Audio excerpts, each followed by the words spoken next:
ছড়ানো পথে ভালোবেসে যেতে যেতে থেমে গেছি চুমকে আলোহীন কালো রাতে। সময়ে হারিয়ে যায় অসময়ের ভুল স্রোতে। হয় না তো বুঝোয়া পরবাসী মায়াতে। না বলা কথা মালা হৃদয়ে এখনো সুপ্ত। জীবনে বাঁকে বাঁকে বাড়ছে শুধুই দূরত্ব দূরত্ব। যোজন যোজন দূরত্ব দূরত্ব। যোজন যোজন দূরত্ব। পাশাপাশি বসে থাকা সাত রঙে সুকাকা সোনালি সেই দিন নেই নিজেকে লাগে একা। গল্পটা যেন ছিল মিলনেরই মোহনা। লাবণী এখানে এসেছে কোথায়, কবে এসেছে, কার সঙ্গে এসেছে? নেপালে একটা ছেলেকেও ভালোবাসত, সম্ভবত ওর সঙ্গেই পালিয়ে এসেছে। তুমি ব্যাপারটা নিশ্চিত করে আমাকে জানাবে। তোমার মামা আবার তোমার পেছনে লোক লাগায়নি তো? বলো লাগাতে পারে। তুমি কোথায় যাচ্ছ, কি করছো, খোঁজখবর নেওয়ার জন্য। আমাকে আমাকে বুঝিয়ে বলতো তুই কোন দিক দিয়ে অপদার্থ। মা, নিজেকে অপদার্থ বলা মানে সত্যিকার অপদার্থ না মা।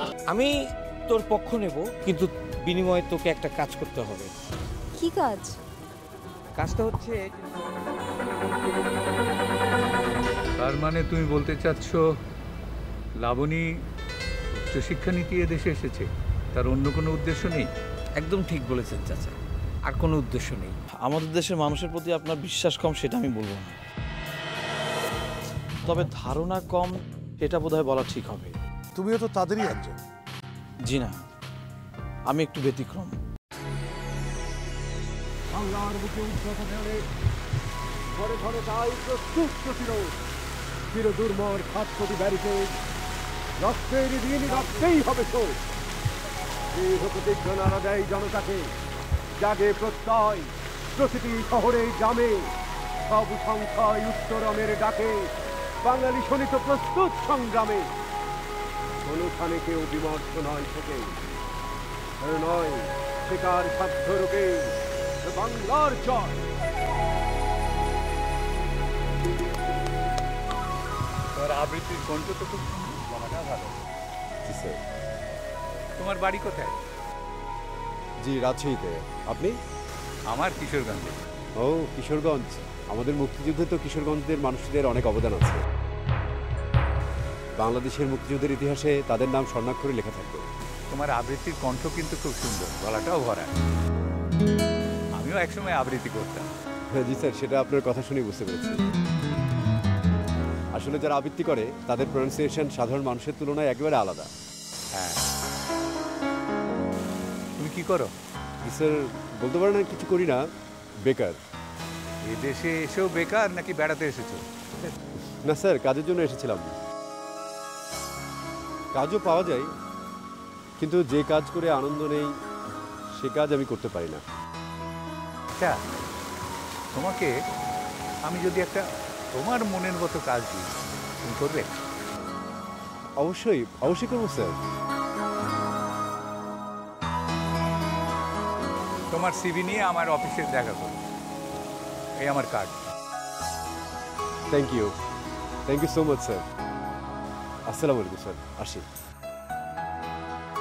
শুনছো? জি স্যার। তুমি আমার দুর্বলতার সুযোগ নিচ্ছ না তো? সেটা তো স্যার আমার কাজই প্রমাণ করে দেবে। এখন তো মানুষে অনেক কৌশল অবলম্বন করে নিজের স্বার্থ সিদ্ধি করে, তুমিও তাই করছো না তো?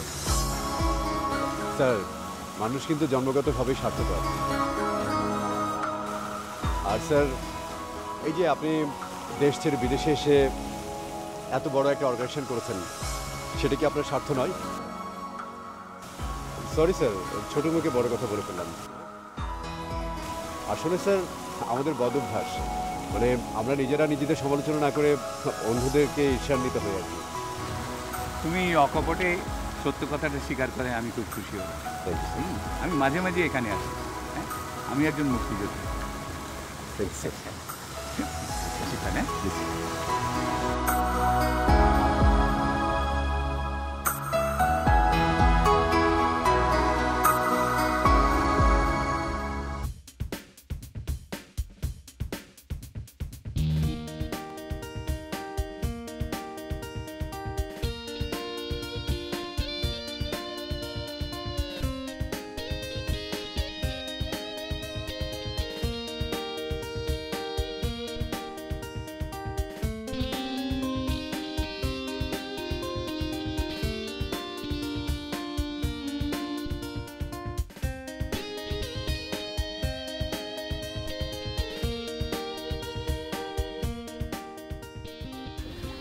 বাংলাদেশে আমাদের ইচ্ছে থাকা সত্ত্বেও একজন আরেকজনের সাথে দেখা করতে পারেনি, কিন্তু দেখো কি কোইন্সিডেন্স, এখানে এসে আমাদের আবার দেখা হয়ে গেল।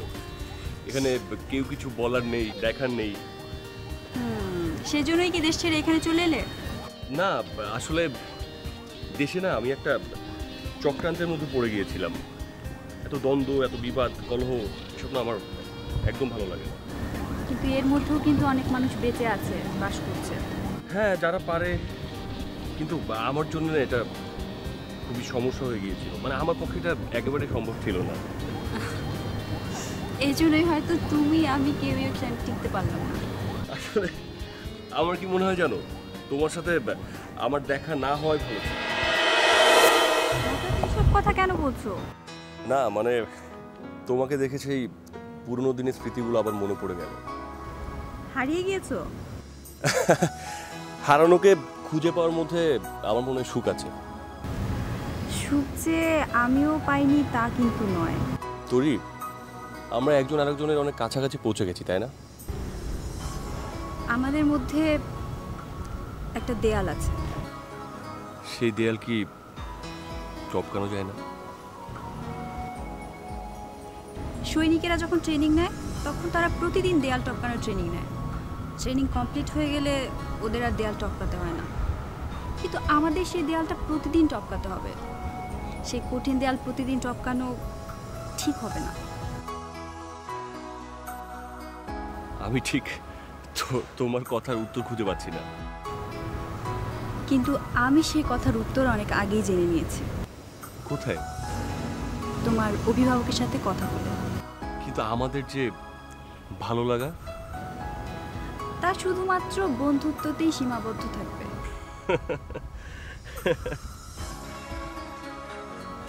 আর কিছুতে গড়াবে না? না। ওকে, লেটস গো।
আমাকে না জানিয়ে নিজের ইচ্ছে মতো চলে এলে? সেই যখন করেছে তখন আর এসব কথা বলে না। চাচা ঠিকই বলেছেন। তুমি তো লাবণীর পক্ষ নিচ্ছ কেন? চাচি, কারো না কারো পক্ষ তো আমাকে নিতেই হবে, তাই না? তাহলে এই শহরে মামা মামি থাকতে তাদের ভাগ্নি একা কোথায় থাকে? না না, এখানে থাকতে কোনো বাধা নেই।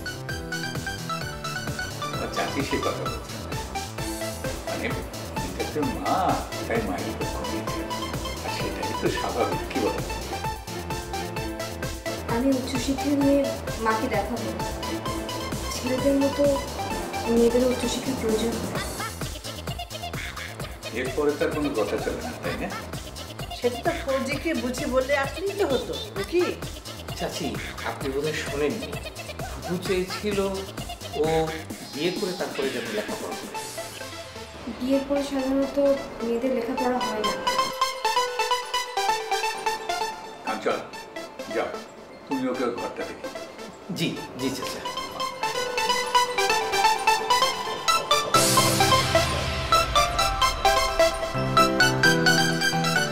লাবণীকে এখানে নিয়ে আসার কাঞ্চনের তো আগ্রহ কেন? আমি ওকে দায়িত্ব দিয়েছিলাম। আমার মনে হয় নিশ্চয় ওর কোনো মতলব আছে। সব কিছুতে সন্দেহ করা তোমার একটা বাদ। হয়তো তাই। দেখো, এটা ছাড়তে না পারলে তুমি তো ওকে আপন করে নিতে পারবে না। ভুলে যেও না, ও আমার বোনের মেয়ে। আমরা এখানে থাকতে, ও যদি হোস্টেলে থাকে ফৌজি খুব কষ্ট পাবে। আমি তো তা করতে পারি না। দেখো, তুমি এমন কিছু করো না যাতে ও এখান থেকে চলে যায়। এটা আমার রিকোয়েস্ট, প্লিজ। ঠিক আছে।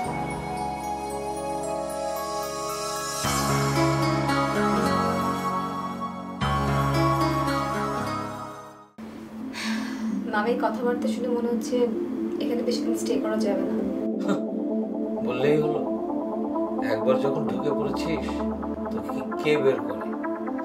শোন, প্রথম প্রথম একটু মামিকে তোষামত করে চলবি। স্বার্থের জন্য মানুষ কখনো কখনো একটু অভিনয় করে, তুইও তাই করবি। আমি এসব পারি না। কেন? আমি তো কখনো এসব করিনি। আচ্ছা, তোর বিয়ে হলে তোর যদি শ্বশুর শাশুড়ি থাকতো, তুই তাদের সেবা করতি না? সেটা আলাদা কথা। তুই যে অবস্থায় এদেশে এসেছিস এখন, এছাড়া আর তোর কোনো গতি নেই। যা বলছি তাই কর, দেখবি মামি তোর সাথে শ্রাবণের বিয়ে ঠিক করবে। আমি তো জ্যোতিকে ভালোবাসি। আচ্ছা, বিয়ের কথা বলা আর বিয়ে করা তো এক কথা না।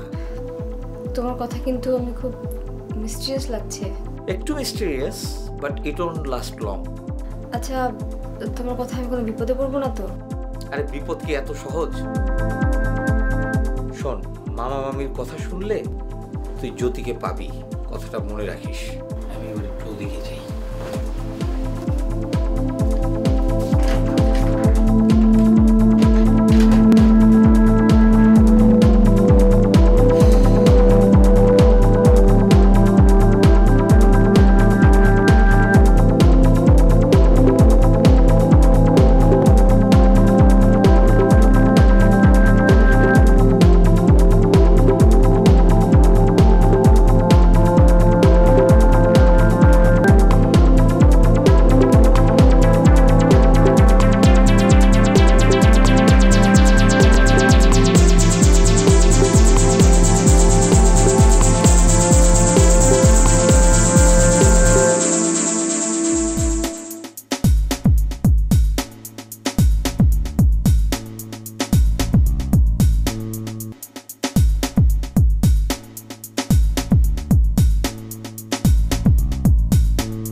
আমি তো ভেবেছিলাম তুমি বোধহয় আর আসবেই না।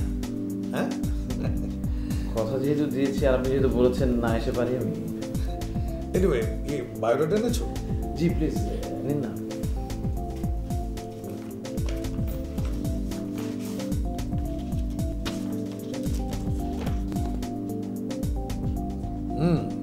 হৃদয় আহমেদ না? জি। তোমার বাড়ি হচ্ছে শ্রীনগর বক্সিপাড়া। জি। তুমি বেলায়েত আহমেদের ছেলে? জি। রেফারেন্স দিয়েছো রমজান আলী খান সাহেব তোমার ফুপা। আগেই বলেছিলাম। আরে তুমি তো দেখি আমার অত্যন্ত কাছের মানুষ, আগে আসুন কেন? আমি আসলে স্যার অনেক পরেই জেনেছি। স্যার নয়, তুমি এখন থেকে আমাকে ভাই বলবে, ফরমান ভাই। অফিসে সেটা বলা কি ঠিক হবে? অফিসে না বলো, বাসায় বলবে। বাসায়? আমার এত বড় বাসা খালি পড়ে থাকে, তুমি অন্য জায়গায় থাকবে নাকি? না স্যার, আমি অন্য জায়গায় থাকবো। বাসায় থাকা ছেলেদের জন্য একটু বিব্রতকর। কথাটা অবশ্য তুমি মন্দ বলনি, তবে তুমি কিন্তু রেগুলার আমার বাসায় আসা যাওয়া করবে, ওকে? জি স্যার। ওকে, ঠিক আছে, তুমি ওয়েটিং রুম অপেক্ষা করো, আমি তোমার অ্যাপয়েন্টমেন্ট লেটারটা লিখে পাঠিয়ে দিচ্ছি, ওকে? জি।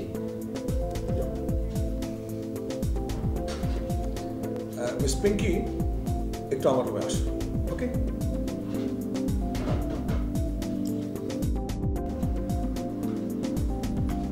Job?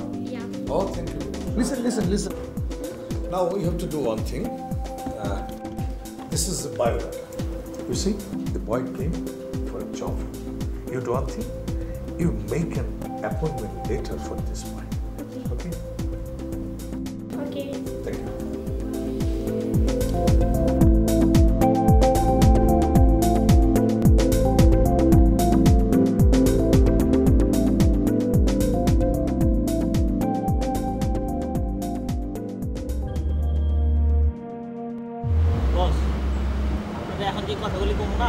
সেটা বস হিসেবে নেবেন। আচ্ছা ঠিক আছে, বলো কি বলবে। মানুষের অর্থ সম্পদ করা একটা বয়স থাকে, আর সেই বয়সটা যদি পার হয়ে যায় তাহলে কিন্তু অর্থ সম্পদ করা যায় না, শেষে মানুষের কাছে হাত পাততে হবে। আজকে আমি শুধু তোমার কথা শুনবো, কিছু বলবো না। তোমার কথা তুমি শেষ করো। বস, কথায় আছে না, যৌবনে সম্পদ আর বৃদ্ধ বয়সে আরাম। কিন্তু আমাদের বয়স তো শেষ হয়ে গেল, অর্থ সম্পদ তো হইল না বস। তোমার কথা শেষ হয়েছে?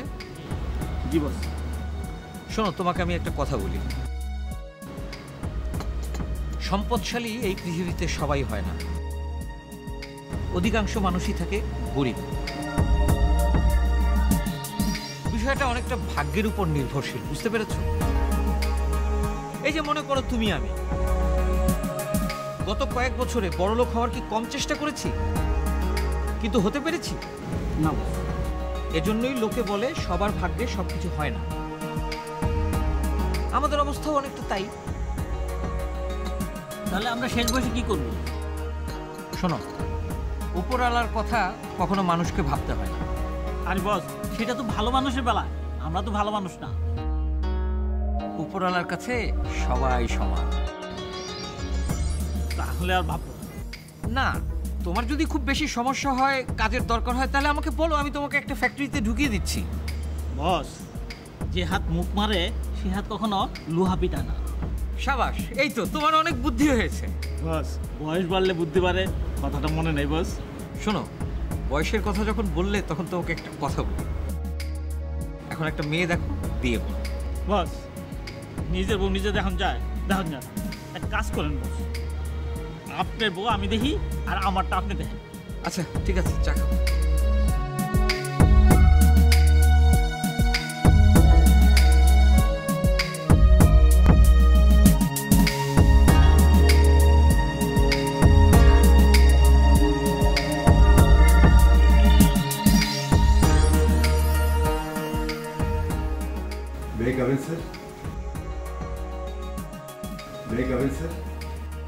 আরে এসে এসে এসেছে।